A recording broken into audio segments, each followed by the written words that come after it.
کل آپ نے حضرت ابراہیم علیہ السلام کی دعا سنی تھی کہ انہوں نے کہا تھا کہ ربی انی اسکنت من ذریتی بواد غیر ذی زرع عند بیتک المحرم ربنا لیقیموا الصلاۃ. ایک مقصد کے لیے ابراہیم علیہ السلام نے یعنی اپنی اولاد کو اللہ کی بندگی کے لیے دنیا کی ساری چیزوں سے کاٹ کے ایک خاص جگہ پر رکھا تھا، اور مصر کے بادشاہ کی بیٹی کو ان کی زوجیت میں دیا، ابراہیم علیہ السلام کی یعنی حضرت ہاجرہ، اور وہ ان کے بیٹے اسماعیل علیہ السلام کی پرورش کر رہی ہیں. ایک پڑھی لکھی اور سمجھدار خاتون ہے جس کے صبر کا اندازہ آپ اس سے لگائیں کہ جب ان کے پاس کچھ بھی نہیں تھا تو انہوں نے رونا دھونا نہیں کیا، کوشش کی، اسٹرگل کی، صفا مروہ کے درمیان دوڑی اور پانی کی تلاش کی، اور کوئی شکوہ اپنے شوہر سے نہیں کیا کہ میں تو محلات کی رہنے والی ہوں، مصر جیسے زرخیز علاقے سے آئی ہوں، نیل کے کنارے بستی تھی، مجھے کہاں یہاں لا رکھا. نیل کا پانی آپ کو معلوم ہے نا کہ زمین پہ پائے جانے والے پانیوں میں سب سے بہتر ہے، لیکن اللہ سبحانہ و تعالیٰ نے اس عورت کو کس قسم کا عوض دیا. اگر ایک چیز اس سے لی گئی اور اس نے ناشکری نہیں کی، شکر گزاری کی، اور اللہ کی طرف سے وہ جو ایک بہت بڑا پلان تھا کہ آئندہ 2-2.5 سال بعد ایک پیغمبر وہاں آنے والا تھا، اس کے آنے کی تیاری ہو رہی تھی، اور ان کی اولاد میں سے پھر اللہ تعالیٰ نے محمد صلی اللہ علیہ وسلم کو اٹھایا، تو یہ کوئی معمولی چیز نہیں تھی، یہ بہت بڑی سعادت تھی. لیکن یہ بہت بڑی سعادت کب ملی؟ جب بہت بڑی قربانی کی گئی، اور اس قربانی میں شکر گزاری کی ایک کیفیت.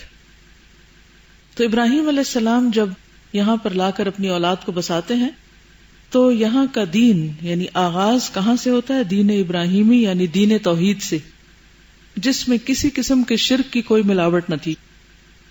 اور جیسا کہ آپ جانتے ہیں کہ ابراہیم علیہ السلام تو پھر صرف 4 دفعہ یہاں پر آتے ہیں، اور اسماعیل علیہ السلام یہاں بستے ہیں. اسماعیل علیہ السلام کے 12 بیٹے ہیں. اگر پریزنٹیشن ساتھ ساتھ دکھا دیں تو تھوڑا سا ان کو مزید آئیڈیا ہو جائے گا. میں کل کے لیسن کا ریویو کر کے آج آگے چلوں گی.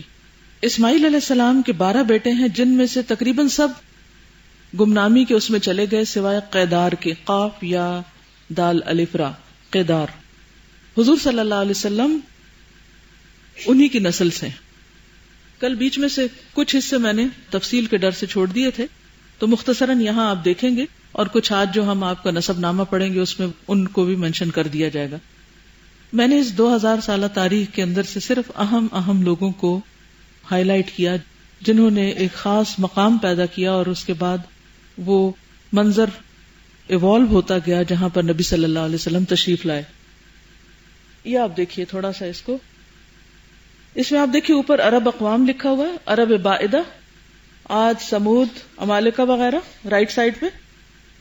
یہ قحطانی عرب ہیں. دوسری طرف عرب عاربہ جس میں کہلان اور حمیر، اور پھر کہلان کے آگے اولادوں میں سے اوس اور خزرج ہیں. آپ کو معلوم ہے کہ جب بند ٹوٹا تھا تو یہ لوگ سب بکھر گئے تھے، اور کچھ لوگ مدینہ میں اور کچھ مختلف علاقوں میں عرب کے جا بسے تھے. پھر اس کے بعد عرب مستعربہ یعنی جو عرب بنے، خود عرب نہیں تھے، ان کی اولاد میں سے یعنی ان کا آغاز اسماعیل علیہ السلام سے ہوتا ہے.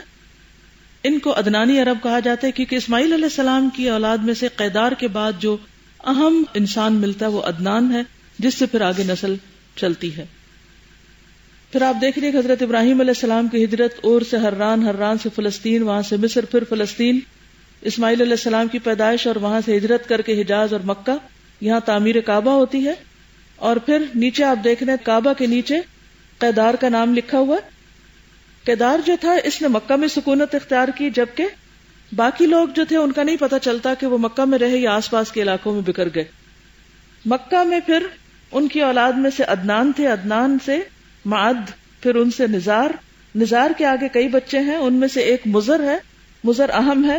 مزر کی اولاد میں سے الیاس ہے. رائٹ سائڈ پہ آپ نیچے کو آ جائیے. الیاس کے پھر کئی بچے ہیں جن میں سے کنانہ خاص طور پر مشہور ہوئے. کنانہ میں سے پھر فہر ہیں جن کو قریش کہا جاتا ہے. قریش کے آپ دیکھیے آگے کتنے پھر بچے ہیں یا ان کے قبیلے، جن میں سے ایک قصی ہیں جن کا ذکر کل ہم نے تفصیل سے پڑھا تھا. قصی سے پھر آگے آپ دیکھ رہے ہیں ان کے کئی بچے ہیں جن میں سے عبد الدار اور عبد مناف 2 اہم ہیں. عبد مناف کی اولاد میں سے پھر ہاشم ہے. آج انشاءاللہ میں ہاشم سے آگے پھر تفصیل بتاؤں گی، اور پھر عبد المطلب اور عبداللہ اور محمد صلی اللہ علیہ وسلم. اوپر وہ ابراہیم علیہ السلام ہے اور یہاں دوسرے اینڈ پر محمد صلی اللہ علیہ وسلم ہے. بیچ میں یہ سارے لوگ آتے جاتے رہے ہیں، لیکن سوچنے کی بات یہ ہے کہ ابراہیم علیہ السلام، اسماعیل علیہ السلام، ہاجرہ رضی اللہ تعالی عنہا، اور پھر خاص طور پر محمد صلی اللہ علیہ وسلم، اور پھر بیچ بیچ میں بھی جو اہم شخصیات ہیں، ان سب کی اہمیت کس بنا پر ہے؟ ان سب کے اندر ایک خاص کوالٹی ہے اگر آپ دیکھیں تو، جن کی بنا پر اللہ نے ان کو چنا ہے. لوگ تو ہزاروں لاکھوں کی تعداد میں ان بٹوین آئے ہیں، لیکن جن کو چنا گیا ان کی کوالٹیز کیا تھیں. اس کو آگے ذرا جھلک دکھا دیجئے. حران دکھانا چاہ رہے تھے. یہ آپ دیکھ رہے ہیں تینوں طرف پانی جزیرۃ العرب کے. یہ یمن ہے نیچے، کیونکہ آج یمن کا ذکر بہت دفعہ آئے گا تو آپ کو پتا ہونا چاہیے کہ مکہ، وہ سامنے مکہ جدہ کے پاس یہ یمن ہے. یہ صنعاء ہے. یہاں پر ایک کلیسا بنا تھا جس کے بعد وہ فیل کا واقعہ پیش آیا. ٹھیک ہے. یہ یہاں سے تھوڑا سا پار کرتے ہیں تو ادھر ایتھیوپیا ہے جہاں آپ کی انگلی اس وقت، یہ حبشہ ہے. تو حبشیوں نے کئی دفعہ یمن پر، صنعاء پر، ان علاقوں پر حکومت کی ہے. اس کا ذکر بار بار اب آئے گا تو آپ کو پتا ہونا چاہیے کہ کون کدھر سے آ رہا ہے. پھر اس کے بعد آپ دیکھیے کہ یہ اوپر چلے آئیے تو یہاں مکہ ہے، یہ مکہ ہے. ٹھیک ہے. تو جب وہ ہاتھیوں کا لشکر آیا تھا نا، تو یہ صنعاء سے چل کر ادھر اوپر مکہ کی طرف آیا تھا. نیچے الطائف ہے ساتھ ہی، آپ دیکھ رہے ہیں گولدارا وہیں اسی کے ساتھ. ٹھیک ہے. اور پھر آگے جا کے مدینہ ہے اوپر، یہ مدینہ ہے. اور یہ سارا جزیرۃ العرب ہے جس میں قوم عاد جو تھی اس طرف تھی، یہ جو خالی ہے نا، الرب الخالی، جہاں ابھی کچھ آبادی نہیں، کہاں نہیں ہے کچھ بھی. عمان کے ساتھ آپ دیکھیے نا ادھر لیفٹ پہ کچھ ہے، یہ کچھ بھی نہیں. یہاں ریت ہے صرف. یہاں قوم عاد دفن ہے. ٹھیک ہے. سمود جو تھے وہ اوپر کی طرف تھے، اوپر، اور جارڈن کی طرف لوط تھے، قوم لوط اوپر جارڈن. ٹھیک ہے. وہ جو ڈیڈ سی ہے نا، وہ کونا لگ رہا ہے وہاں اوپر اسرائیل کے ساتھ کونے پہ. یہاں سے یہ اسرائیل ہے نا، اس کے نیچے آپ آئیے نا یہاں، جی دوسری طرف ادھر تو ایجپٹ آ جاتا ہے، وہ بحر احمر ہے. جی یہ ڈیڈ سی اس طرف کو آگے. اوپر عراق ہے جہاں سے ابراہیم علیہ السلام آئے تھے. ٹھیک ہے. عراق. اور یہاں اس طرف کوفہ ہے، دوسری طرف اس طرف. اوکے. پھر یہاں بصرہ، یہ کویت ہے آج کل بصرہ کے قریب. بحرین، دبئی، ابو ظہبی اس طرف ہے. اور یہ عمان، اور یہ اس اینگل پہ ذرا سا عمان سے اوپر جانا تو العین اور یہ شارجہ. پھر اس طرف آگے ایران ہے، یہ آپ دیکھیے یہاں فارس کی حکومت اس طرف تھی، اور کسرا کی اس طرف تھی. نیچے حبشہ تھے اس طرف. ٹھیک ہے. اور یہ آپ دیکھ رہے ہیں تینوں طرف پانی ہے، بس وہاں تھوڑی سی ایک طرف خشکی سے ملتے ہیں. اس پانی کے اندر ہونے کی وجہ سے فائدہ یہ تھا کہ کناروں پر تو کبھی حبشیوں نے آ کے حکومت کی، ادھر سے جو ایران کے قریب قریب علاقے تھے جیسے بحرین ہے اور کچھ اور علاقے ہیں، یہاں پر مجوسی مذہب کے کچھ اثرات ہمیں ملتے ہیں ایرانیوں کی وجہ سے، کیونکہ ایران کا سرکاری مذہب جو تھا وہ مجوس تھا، یعنی مجوسی تھے، زوراسٹرینز تھے، آگ پرست. لیکن خاص طور پر یہ علاقہ جہاں مکہ اور مدینہ وغیرہ ہے، یہ اتنے آزاد رہے ہیں کہ کسی اور کا انفلوئنس نہیں ہوا. ابراہیم علیہ السلام نے بھی لا کے اس لیے یہاں بسایا کہ ایک صحرا ہے، بے آب و گیا ہے، کوئی نہیں، کوئی اثرات نہیں، کوئی پولوٹیڈ علاقہ نہیں ہے، کسی بھی قسم کی کوئی پولوشن نہیں وہاں. اور پھر اللہ تعالیٰ نے جب تک حضور صلی اللہ علیہ وسلم کو یہاں پر اٹھایا، اس علاقے کو دوسروں کی دستغرس اور یلغار سے پاک ہی رکھا. صرف حج کرنے لوگ آتے تھے کیونکہ وہاں پر کوئی خاص اٹریکشن نہیں ہوتی تھی، اس لیے آتے اور چلے جاتے تھے واپس. تو صرف لوکل کچھ ٹرائبز جو تھے وہ رہتے تھے، جن میں سے خاص طور پر قریش. ٹھیک ہے. تو ہم آج انشاءاللہ دیکھیں گے کہ قصی کا کیا کردار ہوا مکہ کی آبادی میں، اور کس طرح اس نے قبیلے کو اکٹھا کیا، اور کس طرح آگے پھر مزید کام ہے. تھوڑا سا آگے یہ آپ دیکھ رہے ہیں حران، یہ سیریا شام ہے یہ، اور یہ حران کا علاقہ ہے اوپر، وہ گولدارا جہاں لگا یہ یہاں. ٹھیک ہے. اور اس میں آگے ادنا ہے، یہ ٹرکی ہے. میں نے یہ سارا بائی روڈ سفر کیا، یہاں سے یہ حران اور پھر سیریا اور حلب اور آگے ڈماسکس اور پھر جارڈن، ان سارے علاقوں کو دیکھنے کا اتفاق ہوا ہے. اور مقصد بھی یہی تھا کہ قرآن پاک کو اچھی طرح سمجھا جائے کہ جن جن علاقوں کا ذکر آتا ہے خاص طور پر قرآن پاک میں، ان کو اپنی آنکھوں سے دیکھا جائے تو وہ ایک فیلنگ اور طرح ہوتی ہے نا، ایک سمجھ بھی اور طرح آتی. تو اگر انسان جان نہ سکے تو نقشہ ضرور جاننا چاہیے کہ کون سی چیز کہاں واقع ہے، کہاں کی بات ہو رہی، کیونکہ ورنہ تو ہوا میں باتیں ہوتی رہی. میں کہوں گی کہ وہ یمن سے ہاتھیوں کا ایک لشکر ہے تو آپ کہیں گے یمن کہاں ہے، تو وہ نیچے کی طرف ہے، ٹھیک ہے، اور پھر ایران کے بعد آگے پاکستان لگتا ہے اور ہم اس طرف کو آ جاتے ہیں. سنیے آیت کیا وبشر، تو پھر خوش کیوں نہیں ہوتے؟ دل میں ہی بس، چہرے پہ نہیں آتا. جذبات کا اظہار کرنا بھی اچھا ہوتا ہے، ہر وہ گھٹے رہنا اور اندر ہی بند رہنا اور کسی قسم کے کوئی تاثرات چہرے پہ آنے نہ دینا، ووڈن فیسز، اس میں کیا کمال ہے؟ خوش ہیں تو خوش نظر آئیے نا، اس خوشی کو محسوس کیا کریں. اور جب سراج منیرہ آتا ہے نا، تو آپ سراج منیرہ تو ایسا چراغ ہے جو روشن ہے اور چھپا ہوا ہے ہی نہیں. تو اپنے آپ سے پوچھا کیجئے کہ کیا میری زندگی میں بھی وہ سراج منیر ہے؟ میں بھی اس کی شعاؤں سے، اس کی روشنی سے استفادہ کر رہی ہوں، یا وہ میری جہالت کے بادلوں کے پیچھے ہے؟ لا علمی ہے نا ہماری اس سارے واقعے سے اور اس ساری شخصیت سے.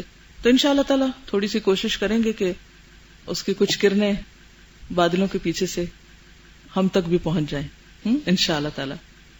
الحمدللہ وکفا وسلام علی عبادہ الذین اصطفی.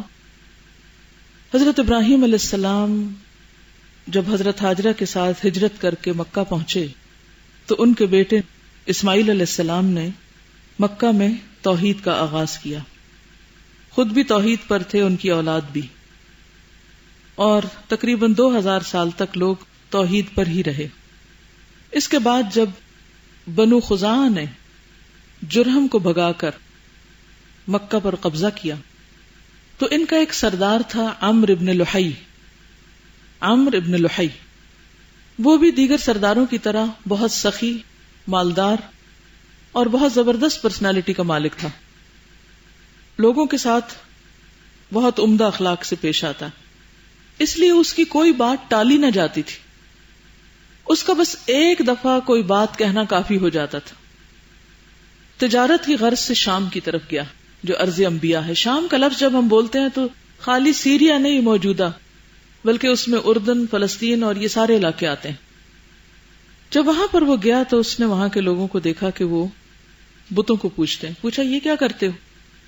کہا کہ یہ ہمیں اللہ کے قریب کرتے ہیں. جب ہمیں کوئی مشکل پیش آتی ہے ہم ان کے پاس آتے ہیں اور یہ ہمیں خدا سے ہماری باتیں منوا دیتے ہیں. تو اس کو کچھ باتیں اس کے ذہن میں سما گئی اور اس نے کہا یہ تو بڑا اچھا آئیڈیا ہے. جب وہ واپس جانے لگا یعنی مکہ، تو اپنے ساتھ ایک بت لے آیا جس کا نام تھا ہبل. یہ پہلا بت تھا جس نے مکہ کی سرزمین پر قدم رکھا. اس نے آ کر وہ بت کعبہ کے اندر رکھ دیا اور سب کو کہا کہ وہ اپنی مشکلات میں، مصیبتوں میں اس بت کی طرف رجوع کریں. جیسا کہ پہلے میں نے عرض کیا کہ یہ بہت زبردست نیگوشیٹر تھا، بہت زبردست قسم کی باتیں کرتا تھا، تو لوگ اس کی باتوں کو ٹالتے نہیں تھے، لہٰذا انہوں نے خاموشی کے ساتھ اپنے سردار کی بات مان لی. پھر جو لوگ حج کرنے کے لیے آتے تھے تو انہوں نے دیکھا کہ اچھا یہاں بت ہے تو ہمیں بھی بت چاہیے. تو اس نے کہا کہ تم مکہ کے پتھروں سے بت بنا کے لے جاؤ. لہذا یہاں کے پتھروں سے بت بن بن کے پورے عرب میں پھیلنے لگے. ایسا مکہ ایک سینٹرل پلیس تھا، جو کچھ یہاں ہوتا تھا وہ ہر طرف پھیل جاتا تھا. شعر و شاعری بھی یہیں آ کر لوگ سنتے سناتے اور پھر لوگ آتے اور وہ شعر سن کے اپنے اپنے علاقوں میں پہنچاتے. یہ اس دور کا میڈیا تھا. تو بہرحال وہ جگہ جگہ پر بت پہنچ گئے. پھر اسے یہ پتا چلا کہ جدہ میں نوح علیہ السلام کے زمانے کے کچھ بت دفن ہیں، ود اور سوا اور نصر اور یغوث اور یعوق. اس نے جا کر کچھ جگہیں کھودی اور وہاں سے وہ بت بھی نکال لایا اور کعبہ میں رکھے. کرتے کرتے ہر قبیلے نے کہا ہمارا بت بھی یہاں ہونا چاہیے اور دوسرے نے کہا ہمارا بھی ہونا چاہیے. جب نبی صلی اللہ علیہ وسلم دنیا میں تشریف لائے تو کعبہ کے اندر کتنے بت ہو چکے تھے؟ 360 بت وہاں جمع ہو چکے تھے. یوں دین ابراہیمی جو تھا وہ بدل کر دوبارہ ہر چیز پلٹ گئی اور ہر طرف شرک ہی شرک ہو گیا. اور یہ کیفیت تھی نبی صلی اللہ علیہ وسلم کی آمد سے پہلے. لیکن اس کے باوجود کچھ لوگوں نے اس بت پرستی سے انکار کیا. ان کے نام انگلیوں پہ گنے جا سکتے تھے. وہ اپنے آپ کو حنفاء کہتے تھے. اس کے علاوہ کچھ لوگ یہودی بن گئے، کچھ عیسائی بن گئے. عیسائیوں کی تبلیغ کی وجہ سے، یہودیوں کے علم اور انفلوئنس کی وجہ سے اور کچھ اور چیزوں کی وجہ سے. تو اس طرح عرب کے اندر کئی دین داخل ہو گئے. یہودیت کس طرح پھیلی عربوں کے اندر؟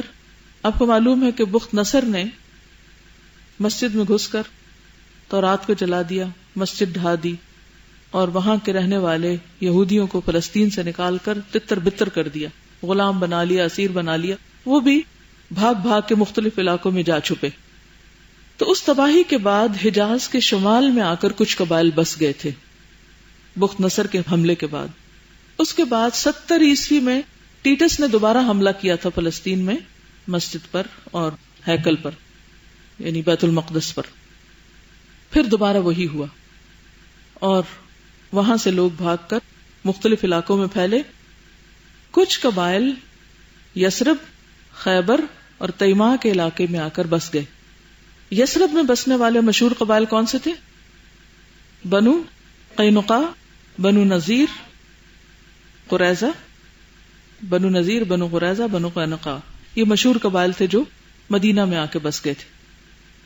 اور انہیں یہ پتا تھا کہ یہ نبی صلی اللہ علیہ وسلم کی ہجرت کی جگہ ہے، کیونکہ ان کی کتابوں میں بہت سی علامات لکھی ہوئی تھی، اور یہ سمجھتے تھے کہ شاید وہ نبی ہم میں سے ہو.